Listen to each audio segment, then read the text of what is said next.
When we talk about the environment, it's important to understand the concept of scarcity. Now, as economists, we're interested in the allocation of scarce resources. And so these are resources that are not plentiful. And those could be anything like clean air, available land, food, things that we rely on, but where if we run out of them, it could spell disaster. We're really not interested in studying outer space. There's a lot of it, more than we need, or apparently. So we're interested in scarce resources. Let me illustrate the concept of scarcity. You have a friend who is a classmate, and you regularly eat lunch together in one of the lunchrooms. And on this particular day, your friend shows up, sits across from you with 2 bags of something and puts them down. He then goes on to explain to you that his grandmother had passed away and left him a fortune in the form of diamonds, 2 bags full of valuable diamonds. Now, being a bit of a trickster, you've got a couple of bottles of water in front of you, and you suggest to your friend, hey, I have an idea. You have lots of those, and I have lots of water. Let's trade. I'll give you half my water for half your diamonds. And of course, your friend is incredulous and says, that's not going to happen. I can walk over there and get a bottle of water for $1. There's plenty of water. Diamonds are very hard to find and very valuable. Now, it turns out that summer, you're out of school. The 2 of you have this trip planned to Arizona. You're going to go to Arizona, you're going to hike in the desert, and it's going to be great. And so you pack things in your backpack you think you'll need, and he puts his diamonds for safekeeping in his backpack, and you put in some extra bottles of water. Now, it turns out that you don't really know the Arizona desert, and you don't realize how hot it is, and you get lost. And after 2 days of being lost, you're getting very, very thirsty. Your friend says to you, I don't think we're going to make it. And particularly since I don't have any water. So I'm ready to take you up on your deal.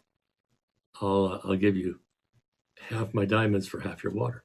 Now you're looking at that water thinking, I really like living and I'm not sure there's going to be enough. And so you say, I don't think I want to make that trade now. There's not a lot of value in diamonds right now, and water is very scarce. I think it's worth a lot. What changed between the diamonds and the water in one circumstance or the other? And the answer is scarcity. In one case, diamonds were more scarce, water was plentiful. And the other, there were plenty of diamonds for the circumstances, and water was scarce. And so what we learn with the value of things change depending on the demand and the scarcity. This is a very important principle. When we think about our natural resources and the environment, scarcity is going to be a very important concept. Now, in an earlier video, I talked to you about the role of government and how government is important. Later, we're going to talk about government failures, how the government can fail and create major disasters. But we've talked about good things that the government can do. Let's turn our attention now to the market and talk about the good things the market can do, and then we'll talk about its failures. So for about 10,000 years, humanity played the role of serf or slave. We tend to forget about that because we live in a world where we're free and we're fairly rich. But our ancestors, most of them were not pharaohs. The vast majority of our ancestors were subsistence farmers who worked as slaves to a landowner. Average life expectancy was about 35 to 40 years. Life was tough. And most children died during the childbirth process or shortly after. It was a very difficult life. Well, something changed, a dramatic change. And about 200 years ago, we could see it. And suddenly, people started becoming richer and richer and richer. And I'm not talking about the 1%. I'm talking about everyday people. Just average people became richer and richer. They were able to buy homes and have property, and they were able to buy cars and own televisions and have health care. And life expectancy went from the 35 to 40 to 75 to 80.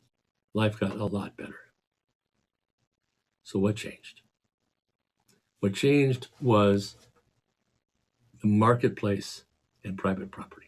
People, everyday people, were allowed to own property and were protected in those property rights by the government, meaning that they could trade their property rights, they could protect them, and be assured that they were going to be able to retain their property.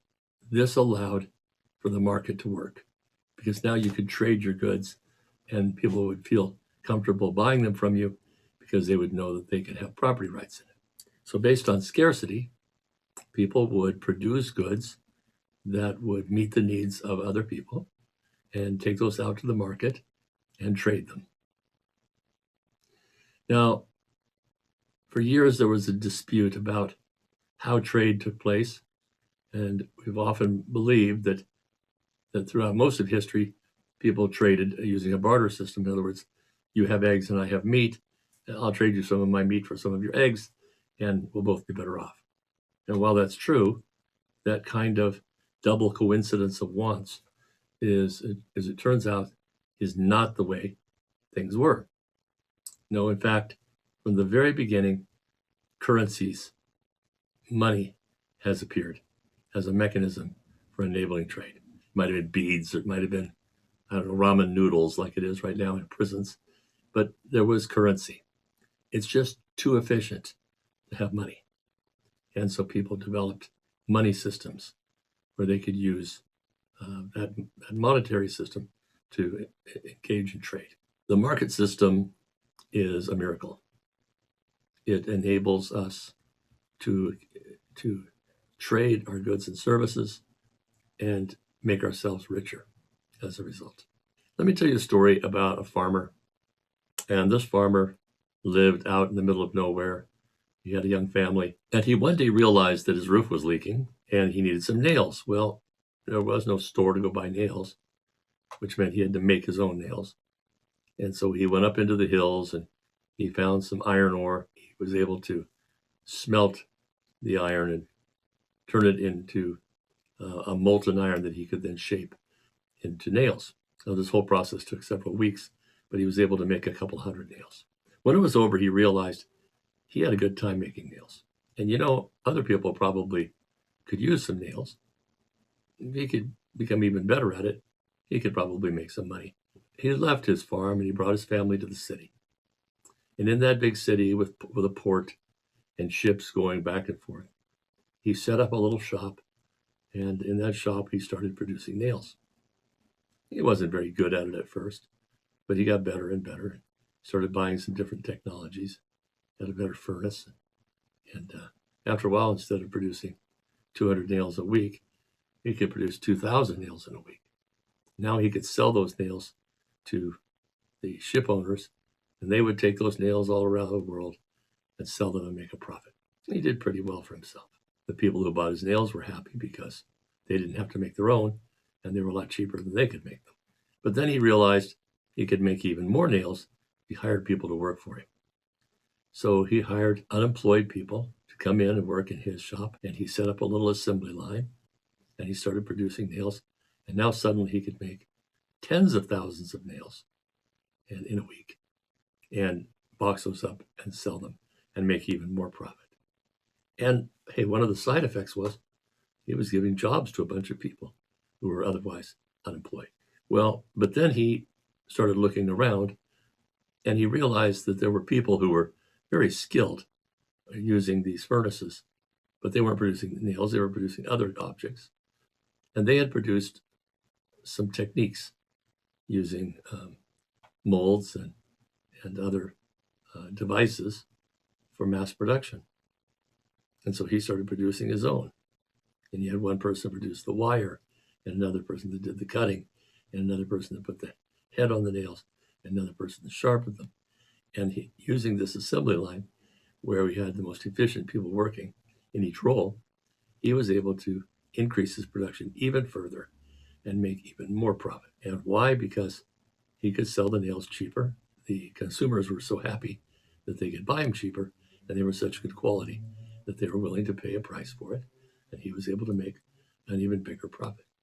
And so what we have here is a case where in a free market, people are able to respond to the price of goods and say, hey, I can make those cheaper than that price and make a profit and take care of my family. So I'm going to do that. And everybody's better off, of course, except for the people who are making nails more expensively. Now, as we get richer, we start paying attention to the quality of life. And we want to live longer. We want to live healthier. We want our family to be happy. And so one of the things we consider is the environment. What can we do to clean it up? When I was young, we would go into the LA basin to visit my grandparents who lived in California, just out here where Disneyland is. As we came down out of the hills down into the Los Angeles basin, we could see this brown haze that covered the city. The city was almost invisible to us. It was greenish brown and thick. And as we entered into it, we started coughing and our eyes were burning. It was very bad. And I can remember that feeling of being in sort of a foggy place when we'd visit my grandparents. Well, it's not like that anymore because the people living in LA said, enough of this. Shut down those factories. We don't want to live like this. And they shut down the factories and pushed them away. Some of the factories didn't want the cost of moving, and they put scrubbers on their smokestacks. It was more efficient than moving. Others changed what they produced. And so today the air is clean and people are living longer, and it's a wonderful thing. China, of course, has taken on the role of much of that production. Beijing is now considered to be quite a smoggy place. You'll see pictures of people in Beijing wearing masks because it's so bad. But that's changing now because the Chinese people are becoming richer. And as they're making more money, they're demanding cleaner air, cleaner water.